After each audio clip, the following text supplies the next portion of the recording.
गुरु तुम हो ज्ञानी ज्ञान के दाता, मुनि गुरुवर को करके प्रणाम गाऊं मैं सुबह शाम।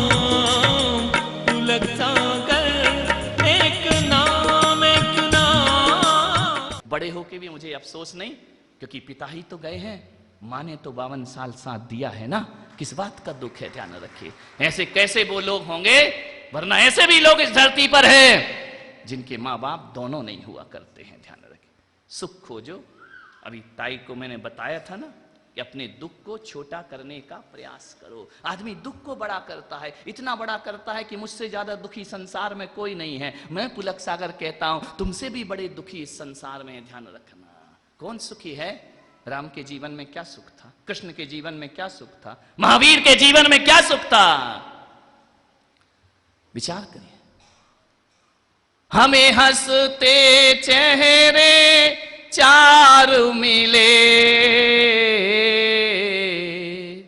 दुखियारे चेहरे हजार मिले। हमने गिन गिन कर तकदीर देखी, एक हंसता है 10 रोते हैं। हमने गिन गिन कर तकदीर देखी, एक हंसता है 10 रोते हैं। हमने जग की अजब तस्वीर देखी, एक हंसता है 10 रोते हैं।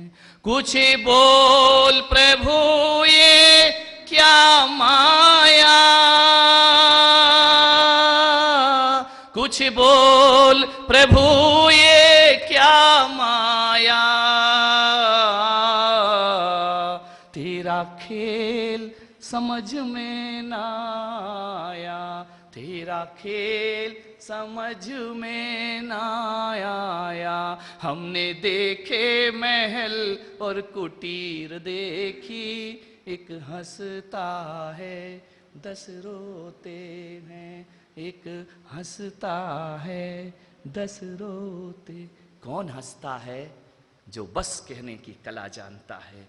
कौन रोता है? जो और में लगा रहता है। कौन है सुखी संसार? मान्यवर, निवेदन है आपसे, बाजू वाली की जेब में 10 रुपए पड़े हैं और तुम्हारी में 90 पड़े हैं, तो तुम इस फिराक में रहते हो कि वो 10 का नोट इधर आ जाए तो पूरे कितने हो जाएं? आदमी जिंदगी भर पूरे 100 करने में ही लगा है, ध्यान रखना। मौत आ जाती है, पूरे 100 नहीं हो पाते हैं, ध्यान रखना। कंधे पर चला जाता है अर्थी में लेटकर, पूरे 100 नहीं हो पाते। अरे नादान, 90 रुपए का सुख भोग लेता, 10 के लिए क्यों पागल बना हुआ है, ध्यान रखिए। जो है उसमें सुखी नहीं है, जो नहीं है उसके लिए आंसू बहा रहा है, ध्यान रखिए। है तो तेरे पास। कभी ख्याल किया, इन 32 दांतों में एक दांत टूट जाए ना, तो भीतर जो बैठी है ना लीलावती, बैठी ना लीलावती, ये जीभ बड़ी लीला करती है, ध्यान रखना। यही रास लीला करे, यही राम लीला करे, ध्यान रखना। ये जो लीलावती होती है ना, इतनी चालाक है, एक दांत टूट जाए तो दिन भर उस दांत के पास जाती है, 31 का सुख नहीं भोगती है। एक को ढूंढती, कहां गया कहां गया कहां गया कहां गया, बार बार दांत वहीं जाए, जीभ वहीं जाएगी वहीं जाएगी वहीं जाएगी। अरे नादान पगली, एक का दुख मत रो, 31 का सुख भोगने का प्रयास करो। 31 हैं लेकिन तुम दुखी दुख भोगते हो। मान्यवर, कैसी जिंदगी बना ली हमने। मान्यवर, गिलास आधा भरा है, गिलास आधा खाली है। खाली पर दृष्टि रखोगे तो दुखी रहोगे, और भरे पर दृष्टि रखोगे तो आनंदित रहोगे। इस चमन में फूल भी हैं और कांटे भी हैं। जिसकी नजरों में कांटे हैं उसकी जिंदगी कांटों के समान है, और जिसकी नजरों में फूल हैं उसकी जिंदगी फूल सी मुस्कुराया करती है। ध्यान रखना, सब कुछ तो तुम्हारे पास है। मान्यवर, कांटों जैसी जिंदगी मत बनाओ, फूलों जैसे मुस्कुराओ।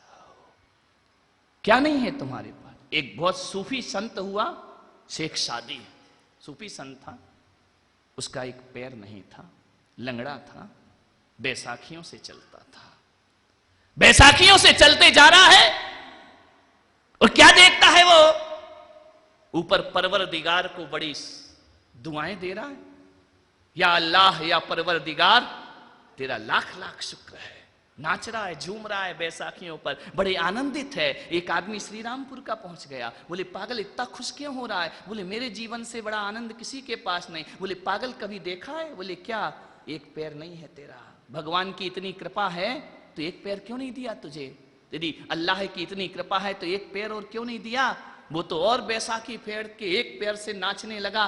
बोले क्यों नाच रहा? पागल हो गया। बोले पागल मैं नहीं, पागल तू हो गया है। बोले क्यों? बोले मैं इसलिए खुश हूं कि कम से कम उसने इतना तो रहम किया, एक पैर दिया तो एक पैर लिया तो एक पैर मुझे दे दिया। मैं एक पैर का सुख भोग रहा हूं और तुम नादान मेरे दिमाग में कुविचार डालने आए हो कि एक पैर भगवान ने नहीं दिया। एक फकीर मस्जिद के दरवाजे पर बैठकर नमाज अदा कर रहा था। सम्राट वहां पहुंचे, नवाब पहुंचे। क्या देखता है फकीर? उसके पैर में चप्पल नहीं है और रोज नमाज पढ़ता है, 5 बार की नमाज पढ़ता है। सम्राट आए, जो कभी जभी ईद पर आते होंगे मस्जिद, जिंदगी में नहीं आए। जूतियों में हीरे मोती जड़े हैं नवाब के। भिखारी ने सोचा, उस फकीर ने सोचा कि भगवान मैं तेरी रोज नमाज पढ़ता हूं, मेरे पास टूटी फूटी चप्पलें हैं और ये नवाब कभी कभी आता है, इसके पैरों में हीरे जड़ी जूतियां हैं। कैसा अन्याय करता है तू? रोज तेरी भक्ति करते और हमको कुछ नहीं दिया, उसको हीरे मोती की जूतियां दे दी। इतना सोच ही रहा था फकीर कि क्या देखता है, नीचे की सीढ़ी पर एक ऐसा व्यक्ति घिसट घिसट के चढ़ रहा है जिसके दोनों पैर नहीं है। ध्यान रखना, वो भी मस्जिद में आ रहा है, बिना चप्पल वाला भी मस्जिद में आ रहा है और हीरे मोती वाला भी मस्जिद में आ रहा है।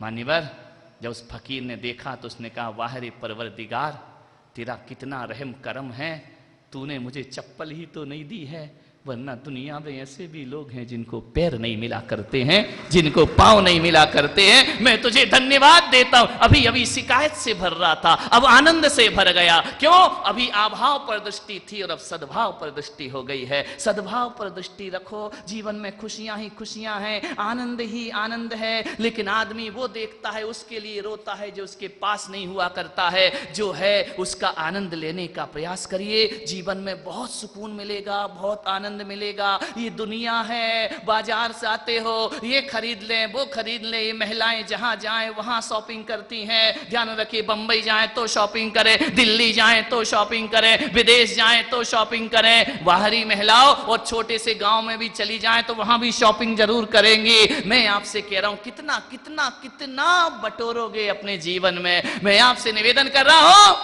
संसार में, दुनिया में, दुनिया के बाजार में प्रतिदिन नई चीज आएगी। ध्यान रखो। और आप कहो तो सम्मेद शिखर में मंदिर बनवा दो, संत ने कहा ये भी नहीं बनवाना है।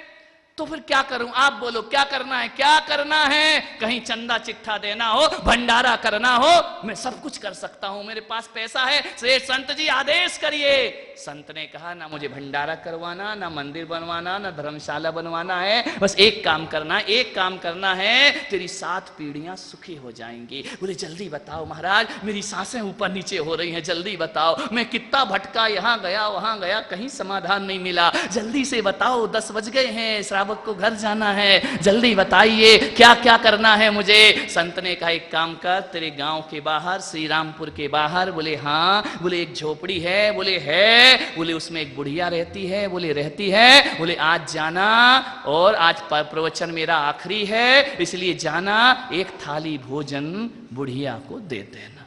बोले एक थाली भोजन? बोले हाँ। बोले एक थाली देगा, 7 पीढ़ियां बैठकर खाएंगे। 7 पीढ़ी बैठकर एक थाली भोजन? बोले हाँ। जा सकता है? बोले अरे कल ही जाता हूं।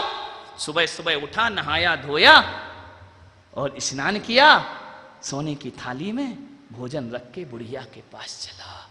जैसे ही पहुंचा बुढ़िया के पास, बुढ़िया के आंगन में एक 5 साल की बच्ची झाड़ू लगा रही थी।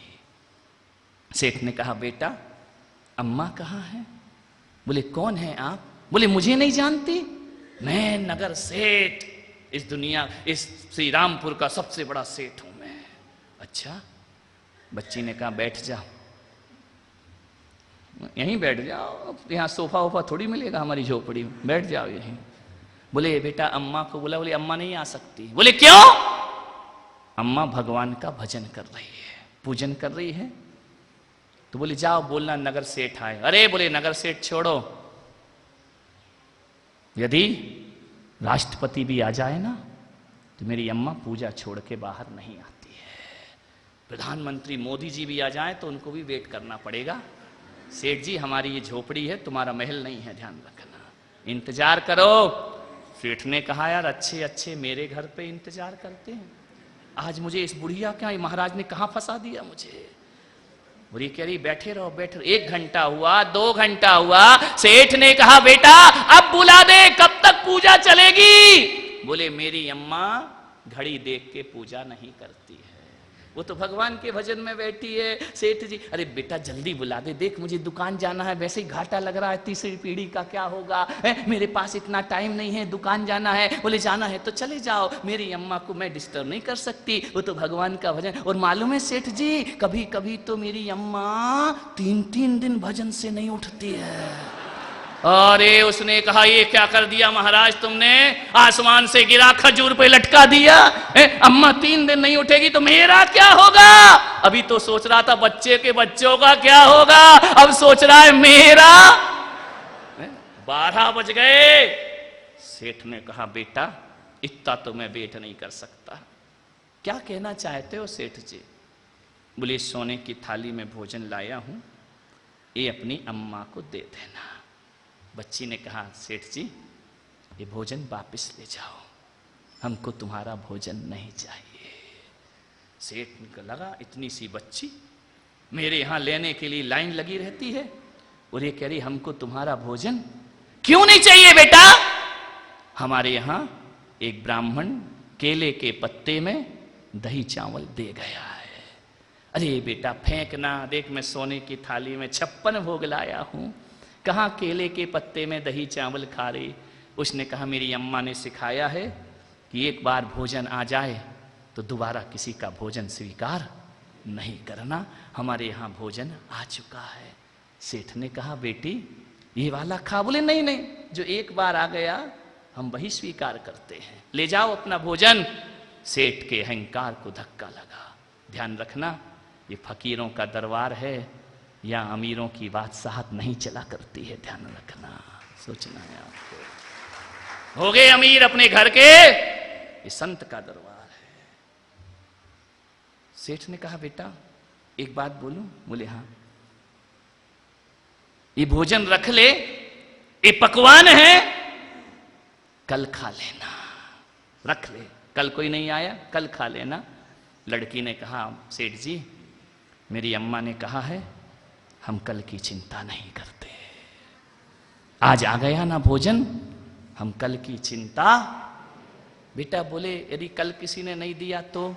बोले, हम ये चिंता भी नहीं करते, मेरी अम्मा कहती है कि जिसने चौंच दी है वो दाना भी देगा, और जिसने पानी दिया है, जिसने प्यास दी है वो पानी भी देगा। हमें फिक्र करने की क्या जरूरत है, हमें कल की कोई परवाह नहीं है। हम सेठ जी आज में जिया करते हैं, हम अभी में जिया करते हैं, हमें कल की कोई चिंता नहीं है। सेठ के दिमाग में बिजली कौंधी। सेठ ने कहा, मैं 80 साल का बूढ़ा कह रहा हूं, बच्चों के बच्चों का क्या होगा? और ये 5 साल की बच्ची कह रही हम कल की चिंता नहीं किया करते हैं, हमें कल की कोई भी परवाह नहीं। सेठ के हाथ से थाली छूट गई। सेठ ने कहा, ये कैसा नजारा है, मैं पढ़ा लिखा बच्चों के बच्चों का सोच रहा हूं, और ये बच्ची कहती हमें कल की कोई परवाह, जो आज दिया है जिसने वो कल भी देगा। हम संतों को देखो, 24 घंटे में एक बार अन्न जल देते हैं, कल के लिए हम पानी की व्यवस्था भी करके नहीं रखा करते हैं। जो आज देता है वही कल देता है, जो चौंच देता है वो दाना देता है, और जो प्यास देता है वो पानी दिया करता है। हमें कल की कोई परवाह।